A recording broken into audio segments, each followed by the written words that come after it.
in your zipped file with the logo, this is the logo that I sent to you, and it's sized to be about 4 inches across, which is about shirt size. Okay, but you have the gen file, and we're going to use this file to work with our name drop.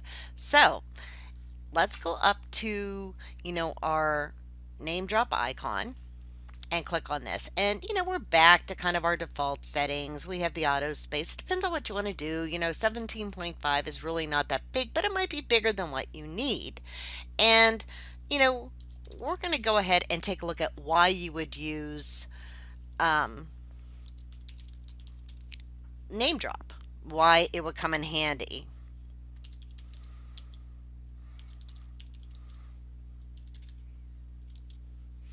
And I'll just add like 3 names here. Now, I already know that maybe I don't want to use auto space, so I'm going to go ahead and remove that check mark. It's kind of a personal thing, and I'm going to say 2, mainly because I have Danielle, which is very long. And you know what? I'm going to go up and add this because you're going to have this mix of long and short names sometimes.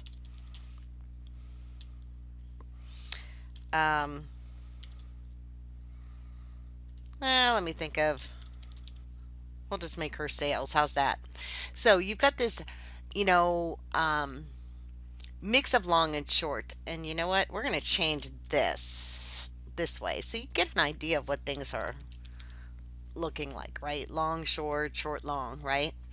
And, so here we go. Now, I'm sitting on the sales column, or the B column, I guess. So if I change the size here, what do I want people to see? Their name or, you know, blah, blah, blah, right? So we're going to go with Arial and we'll go ahead and make that smaller.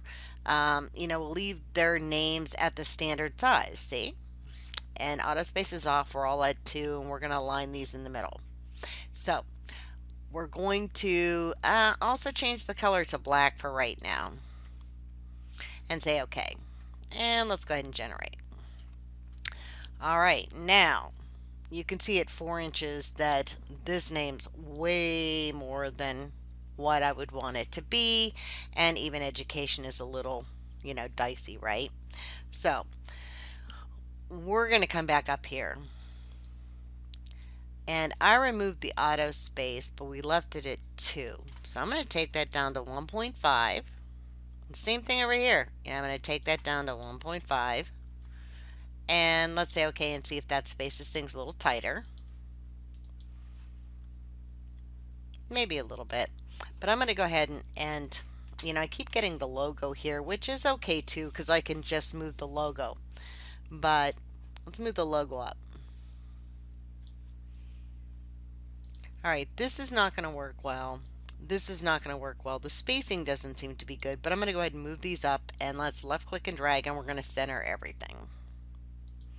All right, so that's number 1. Let's look at number 2. And let's look at number 3. Some of these seem to be adjusting. Let's go back up here. Now, this is still a little bit too long. So, it's also a little bit bigger than what I probably would want that to be on somebody's chest. So I'm going to come back in here and, I'm going to click here and I'm going to say, you know what, I want this one to be 12.5 and I want this one to be 10. Now 10 is going to be small.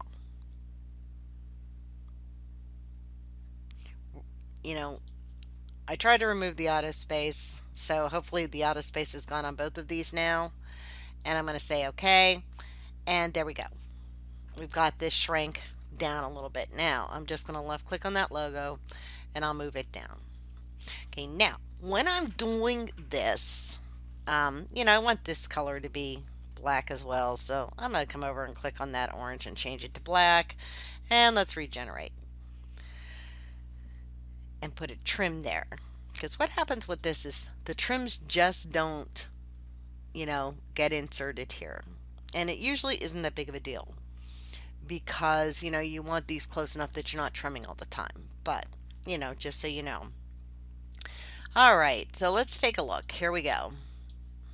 Everything's kind of set up the way it's supposed to be. I'm going to go ahead and cancel and start looking at these names.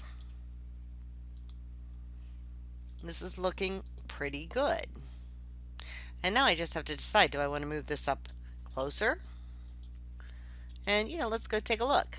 I might want to adjust that one down just a tiny bit. So it depends on, take a look at what's going on. Some of these are going to line up better than others close, and some of them aren't. All right, so there we go. Now, what does NameDrop do exactly? Why bother? Well, if you are, if you have 10 people and you want to just hoop and go, well, instead of having to load a design and center it all the time, this is centered. So if I save this, I'm going to, go ahead and export it out to DST or EXP because, for a commercial machine, this is going to be great. I could save this as formats too. So, and it's going to save it. There's going to be a bazillion colors, but it's going to save it. The more people, the more colors, the more, So let's do something like this. I'm going to do a print preview to show you exactly what's going on here and what does NameDrop do. All right. So there's Dory for support, right? And it looks like it's just, really, one page, right? One person. So let's come up here. And even on this, when I go to preview, it's just going to give me that one preview, right? And it's just going to be a repeat of these colors. Now, technically, what this has done is taken this, and all of these colors are going to be repeated over and over and over and over.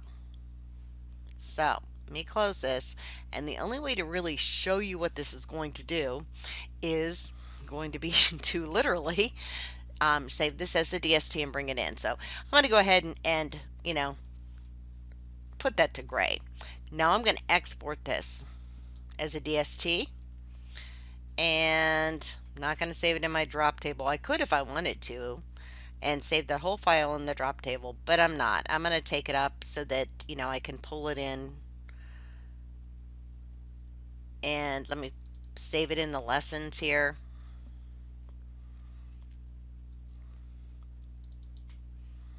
So that you will also be able to look at this file. This is going to be in that download zip file.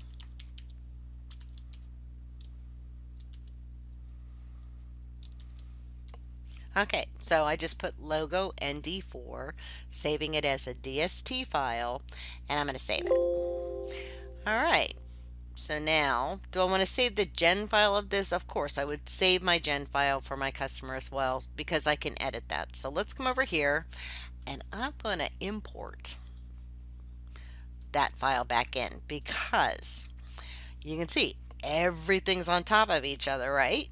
Take a look at this in 3D. Everything's on top of each other. And this is what's going on. Print preview. And, we'll go ahead and print those extra thread charts. Now, all I really need to know is that it's going to do these colors, right? Bing, bing, bing, bing, bing, bing. That's my color sequence. Red, orange, yellow, blue, green, gray.